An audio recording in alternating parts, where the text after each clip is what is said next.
the world, then every city will have your foot mark, and all the cities will be better each time because of your foot mark. Just keep moving, not ours. It's the same thing if you live in that room or this room here that we're staying in. It's the same thing. Better each time because of your foot mark. Just keep moving.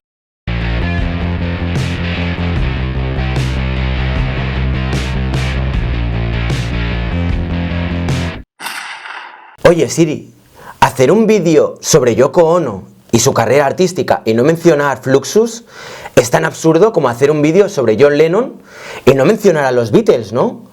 O sobre Messi y no mencionar al Barça. O sobre Mick Jagger y no mencionar a los Rolling Stones. ¿Qué opinas, Siri? Lo siento, Rey. No puedo añadir vídeos.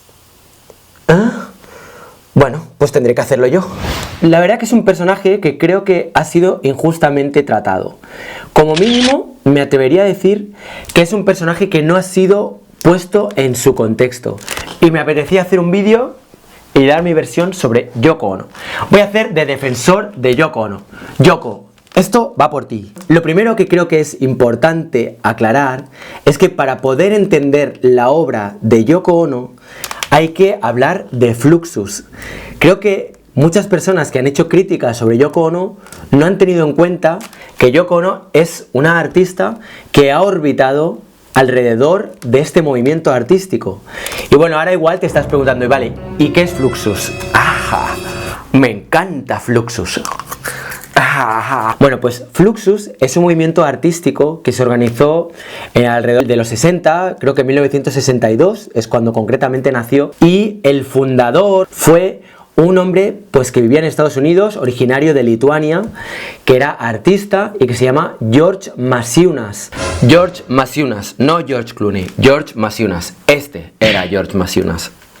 Creo que la vida de George Maciunas da como para hacer un vídeo en el futuro sobre todo lo que él ha representado a nivel artístico, porque es un personaje increíble, muy divertido y que hizo mucho por el arte contemporáneo, especialmente en la ciudad de Nueva York. Pero bueno, no me voy a enrollar ahora.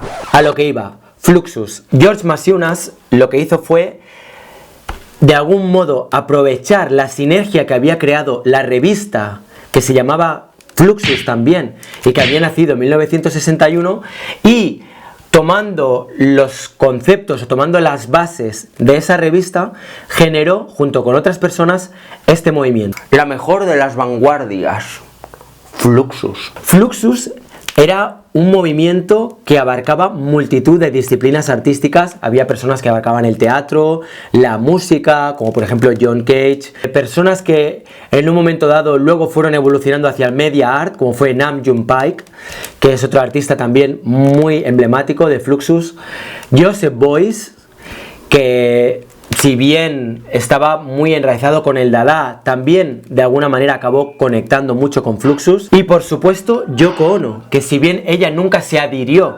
formalmente al movimiento Fluxus porque quería conservar su independencia, lo cierto es que ella estaba completamente metida en el ajo. Respecto a Yoko Ono, no os voy a hacer ahora una biografía exhaustiva porque creo que hay información de sobra en la red.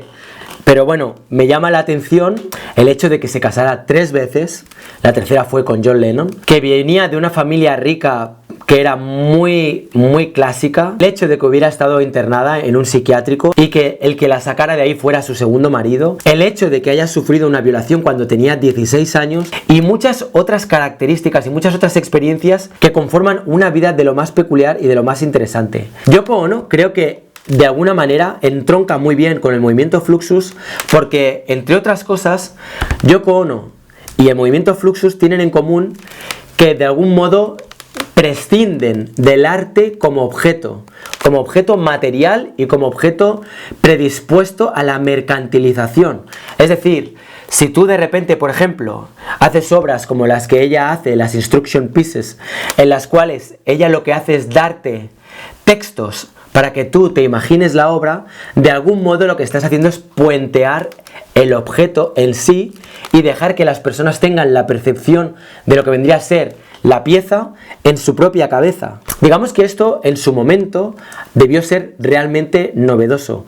Hoy hay cantidad de artistas que trabajan en esta línea, como por ejemplo, citando así uno que me viene a la cabeza, Tino Segal, que es uno de mis artistas preferidos. Otra cosa que creo que es muy importante y que ayuda a entender el por qué Yoko Ono empieza a prescindir de las obras de arte y por qué surge este movimiento que de algún modo es nihilista, antiarte, neodadaísta, etcétera, etcétera, es porque hasta el momento en que nace Fluxus, prácticamente todas las vanguardias habían ido evolucionando tomando siempre un soporte físico como referente. Es decir, si tú analizas el expresionismo abstracto, ves el pop art, ves la pintura cubista, el impresionismo, el expresionismo, la pintura abstracta, etcétera, etcétera, verás que fueron avanzando todas estas corrientes, pero siempre tenían en común que había el objeto, había el cuadro, que era lo que posteriormente se vendía, con lo que se especulaba, comercializaba, etcétera.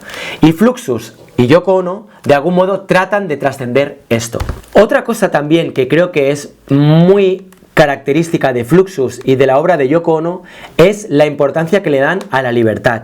Digamos que ellos tratan de adaptar las obras de arte a la vida cotidiana o hacer de la vida cotidiana una obra de arte y toman siempre como máximo eje vertebrador el hecho de que el artista sea libre por encima de todo. Es decir, libre por encima de tus juicios, condicionamientos, prejuicios que puedan llegarte del exterior, etcétera, etcétera. Y eso, a mi entender, justificaría por qué Yoko Ono tiene esos santos ovarios de presentarse delante de todo en público y ponerse a hacer algo que es tan cacofónico y tan desagradable desde un punto de vista de placer para los sentidos.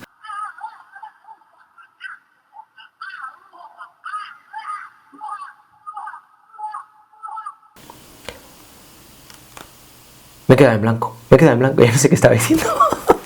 Yo creo que Yoko Ono, cuando sale y hace esas obras, no está buscando que te deleites con su voz y con sus grandes dotes musicales.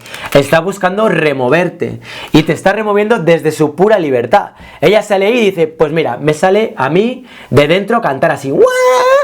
Y lo hago, y me importa tres narices lo que todo el mundo pueda pensar de mí. Seguro que me van a criticar, me van a juzgar, etcétera, etcétera, pero me da igual. Y en ese aspecto, y viéndolo desde ese prisma, yo aplaudo la obra de Yoko Ono, y desde aquí le digo, Yoko, te quiero. Otra cosa que quiero decir también respecto a Yoko Ono, es que para mí, hay muchas cosas de las que ha ido haciendo, que yo creo que de algún modo se ha ido desvirtuando. Es decir, de la Yoko Ono de cuando tenía 20 o 30 años a la Yoko Ono de ahora que tiene sus 80 y tantos, pues ha pasado mucho tiempo y ella ha ido evolucionando o involucionando según se mire. Ahora Yoko Ono tiene obras que están a la venta, con lo cual ya no estamos hablando de algún modo dinamitar el producto como objeto artístico, sino que ella está creando productos que posteriormente vende, y creo que las performances que está haciendo ahora ya no tienen la fuerza ni tienen el contenido que tienen o que tenían en el momento en que ella las concibió por primera vez. Esa es mi opinión y digamos que la parte que yo juzgaría desde una perspectiva como más crítica respecto a Yoko Ono. Quiero proponer reflexiones respecto a lo que vendría a ser la creación y dónde radica lo importante, en la obra o en la percepción de la obra. Y os quiero poner varios ejemplos. Todo esto a raíz de lo de que estamos hablando de Yoko Ono, Fluxus, etcétera, etcétera. Imaginar, por ejemplo, que vais a ver la Gioconda y resulta que sin que lo sepáis, el guardia ha cambiado el original por una copia perfecta. ¿Sigue teniendo la misma validez para vosotras y para vosotros cuando veis esa obra? Y digo yo, ¿es tan relevante si la obra es el original o si es una copia perfecta? Si realmente no es tan relevante que sea una copia o que sea el original, me hace plantear muchísimas cosas a ver si soy capaz de decirlo bien, respecto a la técnica, respecto al trabajo que le dedicamos a la pieza. ¿Hasta qué punto es importante la labor artística y la creación de la pieza si lo que queremos es comunicar una idea, un sentimiento o un concepto? Otra cosa también que da que pensar es que una misma obra puede generar percepciones distintas. Es decir, alguien puede ver un cuadro y dos personas pueden verlo completamente distinto. A uno le puede parecer que es una obra nostálgica, el otro puede pensar que es una obra, yo qué sé, divertida. Uno puede percibir los colores más azulados y el otro los percibe más rojizos. Por decir algo, por decir un ejemplo. Es decir, una misma obra genera diferentes percepciones. ¿Dónde está la fuerza? ¿En la obra o en la percepción del receptor? Estas son mis preguntas, reflexiones que, como os digo, os dejo ahí para que comentéis. Y luego os quería simplemente proponer crear unas obras en las cuales vamos a participar vosotros como espectadores y yo. Digamos que Yoko Ono lo que hacía era proponer unas frases para que la gente visualizara la obra y recreara la obra en su mente. Yo voy a hacer lo mismo y voy a ir un paso más allá. Os voy a dar una visualización, una obra para que la recreéis en vuestra mente y os invito a que la dibujéis o la materialicéis de algún modo y que me enviéis esa pieza que surge fruto de lo que os voy a decir y que me la enviéis. Y luego lo que haré en el próximo vídeo es compartirla con todo el mundo. Imagínate a Yoko Ono en un unicornio blanco sentada junto a Antonio García Villarán y de repente Hitler desde arriba les lanza un rayo y les dice: ¡morir, ampartistas! Y ellos corren. Yoko abraza a Antonio, Antonio abraza a Yoko por la espalda y en un momento dado los dos saltan así al viento y caen al vacío. Y justo cuando están a punto de estrellarse contra el suelo, Yoko hace así un movimiento circular y genera una burbuja que sostiene a Antonio y a Yoko libres de los rayos que va lanzando Adolf Hitler desde el exterior. Esta es mi primera obra. Venga, la segunda obra.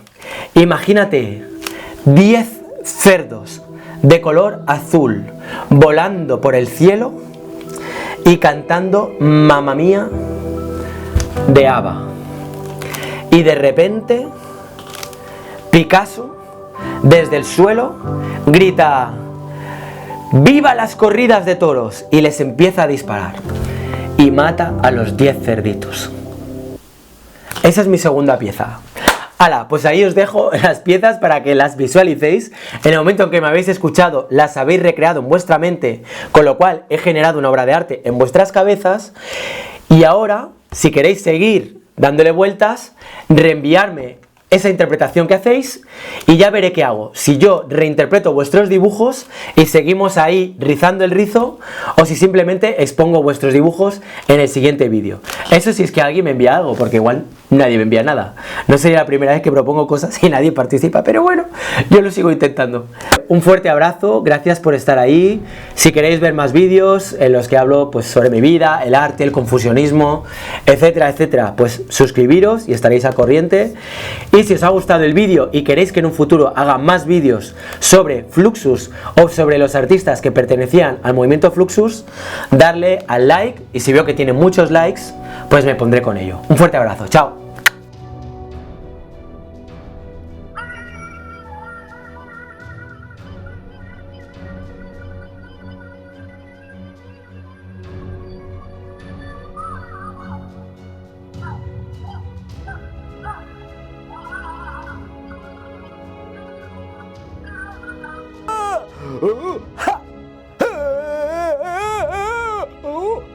Oh, oh, oh, oh, oh, oh.